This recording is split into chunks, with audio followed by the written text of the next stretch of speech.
Welcome to the movies, pal. Your friendly neighborhood Master Chaos back with, well, you. Once again for another installment of Master Chaos Theater. I hope you're doing well, and I'm pretty sure you are, because a little birdie told me, and that little birdie never lies. Because that birdie knows that if he ever lied to me, I'd fucking kill him. Today, my dude, we're talking Vinegar Syndrome VSA. Now, in the past, in Season 1 of Master Chaos Theater, I said I was going to review all the VSAs. I've since retracted that statement for the main reason that a lot of these VSAs are out of print. You can't find them anywhere. You can't go out and buy them unless you want to pay exorbitant prices, the reseller market on eBay. I don't think it's worth it. A lot of those VSAs are pretty bad. So I'm not going to be reviewing any of the older VSA titles anymore. But I'm going to review all the new ones, all the stuff that's available, at least currently, as of the recording of this video. And today I'm here with the most recent VSA, and it's this box of rad shit right here. Edgar Allan Poe's The House of Usher, starring Oliver Reed, Donald Pleasence, and directed by Alan Birkinshaw. For the longest time, I thought VSAs couldn't possibly get as worse as Dr. Jekyll's Dungeon of Death. That ridiculous garbage movie scarred me for life, to be honest. And I said, no way could Vinegar Syndrome find a movie worse than this Mandingo fighting Dr. Jekyll movie. Guess what? They did, and it's in my hands, and I swear, I think it's burning my fingertips. This is partially going to be a non-spoiler review. The first half of this is going to be completely spoiler-free, just my feelings on the movie and whether you should get it or not. But I have a feeling you know where I'm going with it. Then I'm going to warn you and say, okay, I'm switching over to spoilers real quick because I have to tell you how this movie ends. And the reason I'm doing that is because I'm trying to warn you away from wasting your money on this. Because, it's one thing if you want to collect it because it's numbered and it's VSA or whatever, or you maybe want to resell it down the line. I get it. But it's another thing if you think you're going to enjoy it. If you think you want to buy this to enjoy it, well, I'm going to steer you in the other direction, and that's why I need to give you the spoiler. It's just going to be a one thing, but it does spoil the movie, but I'm going to keep it at the end. Don't worry, I'm not going to say anything. I promise you. Keep watching. I'm not going to say anything until the end. I'll say, okay, I'm switching over to spoilers real quick. Actually, you know what? I'll even leave it for the end of the video, way at the end, after I say my goodbyes. Hey, thanks for watching, Master Chaos Theater, all that stuff. I'm going to leave it at the end, and then I'll say, hey, pal, before I leave, here's the spoiler, and then I'll say it, and it'll cut to black, and I'm sure you're going to be like this, oh, what the hell? Of course, you'd look a lot cooler doing that than I just did, but you get my point. Anyway, The House of Usher. The movie is about a hairdresser and her boyfriend who are visiting England. They're going to go meet his uncle. I guess they're planning a wedding and driving over to their uncle Roderick's house, Roderick Usher. They get into a car accident. The boyfriend's badly hurt, and the fiancée goes looking for help. She finds the Usher mansion. She runs into Oliver Reed, who is Roderick Usher, and he says, oh, don't worry, we've already sent for help or whatever. And then essentially what happens after that is the poor girl gets trapped in a bedroom because Roderick has the hots for her and he's decided to keep her as his bride. It's been longer than a bag of dicks since I've seen the House of Usher movie from Roger Corman or read the short story. So I don't know how closely it follows the storyline, or at least the original Edgar Allan Poe short story. Now, I do remember some elements, like the house falling apart. The house, does fall apart because the original story is called The Fall of the House of Usher. So the house is kind of falling apart. But probably that's because the house is made of fucking styrofoam. Note it, if you've seen the movie, or if you do own it and you plan to watch it, almost every prop is a styrofoam. You can easily tell that it's not stone. It's not stone!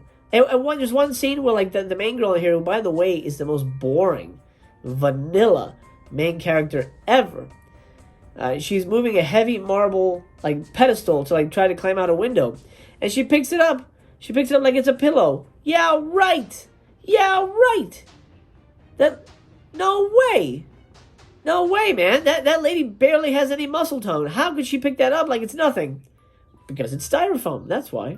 By the way, that sexy scene on the cover is kind of a cheat. Now, it does happen in the movie, but this is not a sexy movie whatsoever. As a matter of fact, there's not even any nudity. What we do get is a semi-bored performance by Oliver Reed and Donald Pleasance in probably the strangest cameo role ever. I call it a cameo because he's barely in it. We don't even see him until an hour into the movie. I even forgot he was in it until he showed up. I'm like, oh, right. He was in this movie.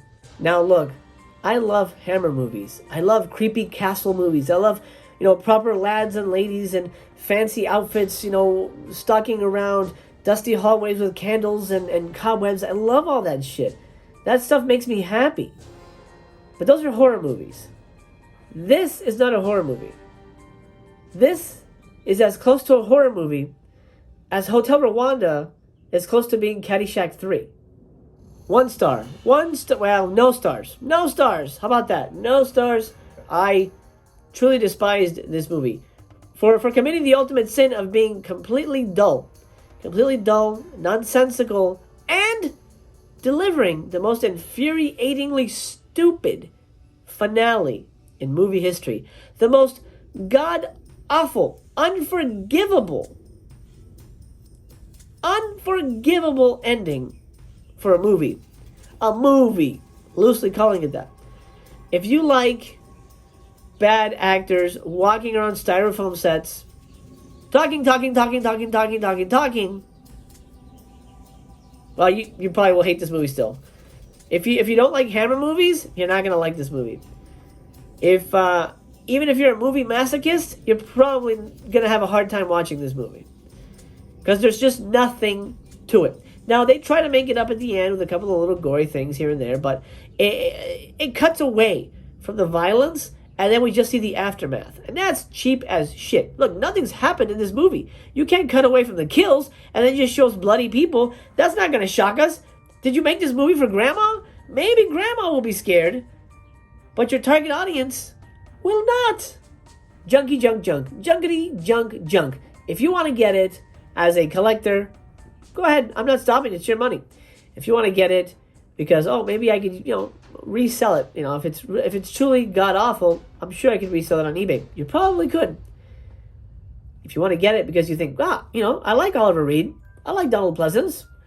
Oh, look, there's a skeleton. I like skeletons. Don't get it. Don't stop it. Don't buy it. Don't waste your money, please. Spend it on something better. I don't know what that is. I don't even know why. Why does Vinegar Syndrome bother with these kind of movies? Why? Why do they give these movies the time of day? Who cares? Let it be forgotten. Nobody should see this movie. That's how much I disliked it. It's such a nothing movie. Why? By the way, how is this a VSA? I thought VSA was supposed to be like action or kind of like the cheesy kind of movies. How is this a VSA? It doesn't even fit with stuff like LA Wars. I mean, I guess it's kind of like Spellcaster. Is it called Spellcaster or Spellbinder? I always get them mixed up. It's kind of like that. That's a way better movie, by the way. Way better movie. It's almost exactly the same thing, but fantastic. Good effects, fun characters, a good energy. This is just a dull, everybody was asleep. I don't know how the crew didn't just fall asleep behind the camera or just walk out and go, God, we can't stay awake. That's it, movie's over. And that'll do for my review, Bugaboo. I hope you enjoyed it, taking a look at the House of Usher with me. I hope I've dissuaded you. And if I haven't, stick around to the end. I'm going to give you that spoiler. But first, I'm going to bid you adieu. It's time to pull the curtain across the silver screen, clean up all this popcorn and sticky stuff off the floor. Don't ask what the sticky stuff is. Actually, I'll tell you, it's soda, because there's no nudity in this movie. That being said, my dude, I wish you the best. Thank you for joining me on another Master Chaos Theater. If you're new here, please consider subscribing. If you do, you'll see me tomorrow. Master Chaos comes at you with a daily dose of movie love, sometimes twice, when I do a Master Chaos Theater. And I'd love to hang out with you again. It was such a pleasure meeting you today. And if you're old here, welcome back. I love you. I truly do. I really do. I'm not kidding. I really love you. Well, probably don't tell my wife, because then it would be weird. Let's call it a day, pal. The theater may be closed, but our hearts remain open. So, Are you still here? Are you ready for that spoiler? Spoiler alert. Ready? Here we go. You ready? If you're still here, you're smart. You're a smart person. I'm proud of you. The whole movie, are you ready for this? Is a dream. It didn't happen. It didn't happen. At least that's my interpretation. Shit goes crazy at the end. Then all of a sudden, it cuts back to them right before the accident. They're driving, and the girl says, wait, I think we went the wrong way. Let's turn back around. Women's intuition. And then they turn around. And that's the end of the movie. That's the end of the movie. 'Twas a dream.